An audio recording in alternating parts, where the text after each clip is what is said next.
starting in 5 seconds. In recent years, digital banking, digital payments, and fintech innovations have grown at a rapid pace in the country. Government is continuously encouraging these sectors to ensure that the benefits of digital banking reach every nook and corner of the country in a consumer friendly manner. Taking forward this agenda and to mark 75 years of our independence, it is proposed to set up 75 digital banking units in 75 districts of the country by scheduled commercial banks. The financial support for digital payment ecosystem announced in the previous budget will continue in 2022-23.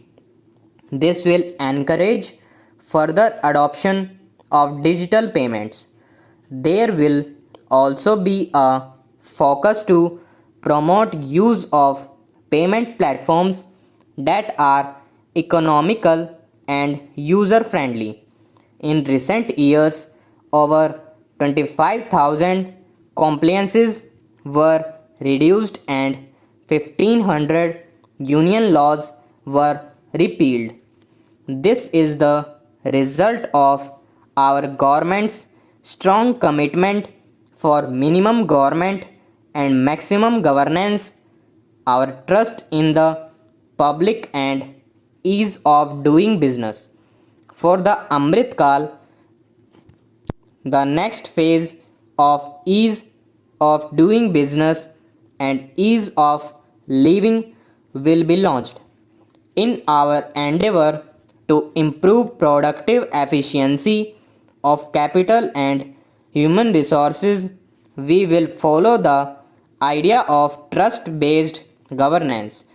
This new phase will be guided by an active involvement of the states, digitization of manual processes and interventions, integration of the central and state level systems through IT bridges, a single point access for all citizen centric services, and a standardization and removal for all citizen centric services and a standardization and removal of overlapping compliances, crowdsourcing of suggestions, and ground level assessment of the impact with the active involvement of citizens and businesses will be encouraged. A single window portal Parivesh for all green clearances was launched in 2018. It has been instrumental in reducing the time required for approvals significantly. The scope of this portal will now be expanded to provide information to the applicants based on location of units.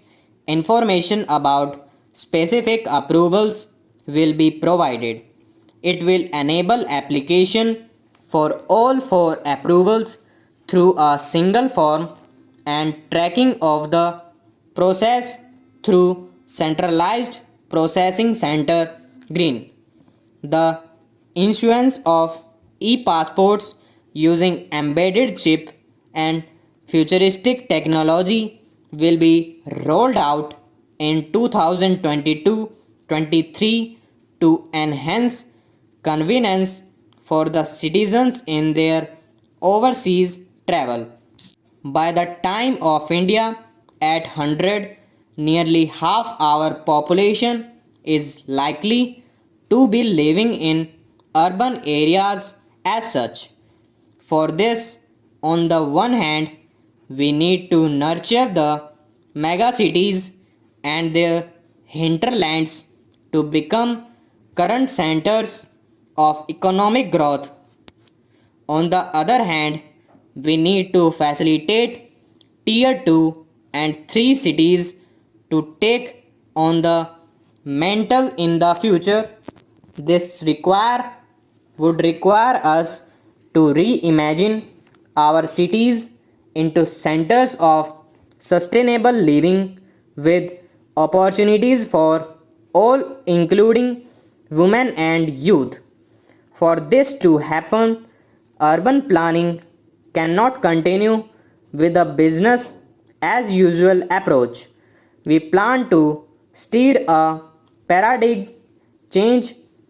A high level committee of reputed urban planners, urban economists, and institutions will be formed to make recommendations on urban sectors, policies, capacity building, planning, implementation, and governance. For urban capacity building, support will be provided to the states. Modernization of building bylaws, town planning schemes, and transit oriented development will be implemented. This will facilitate reforms for people to live and work closer to mass transit systems. The central government's financial support for mass transit projects and Amrut scheme will be leveraged for formulation of action plans and their implementation for facilitating TOD and TPS by the states. For developing India specific knowledge in urban planning and design and to deliver certified training in these areas, up to 5 existing academic institutions in different regions will be designated as centers of excellence. These centers will be provided endowment funds of rupees 250 crore each. In addition, AICTE will take the lead to improve syllabi quality and access of urban planning courses in other institutions. We will promote a shift to use of public transport in urban areas.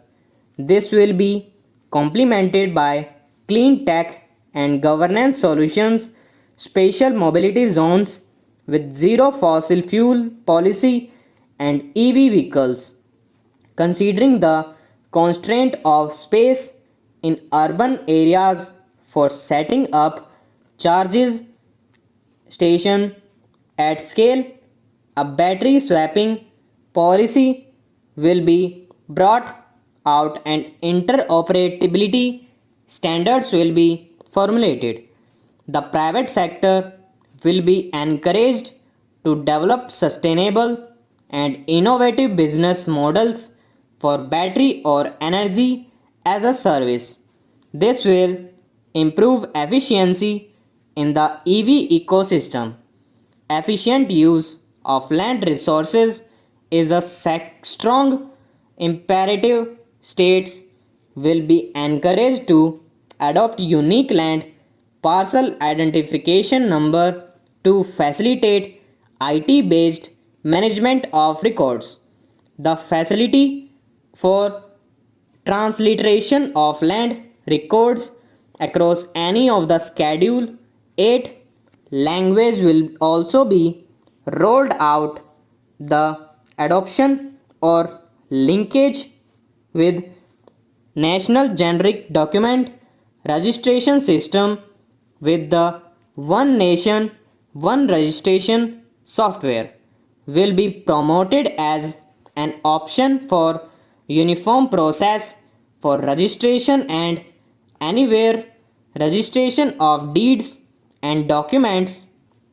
Necessary amendments in the code will be carried out to enhance it. Stop.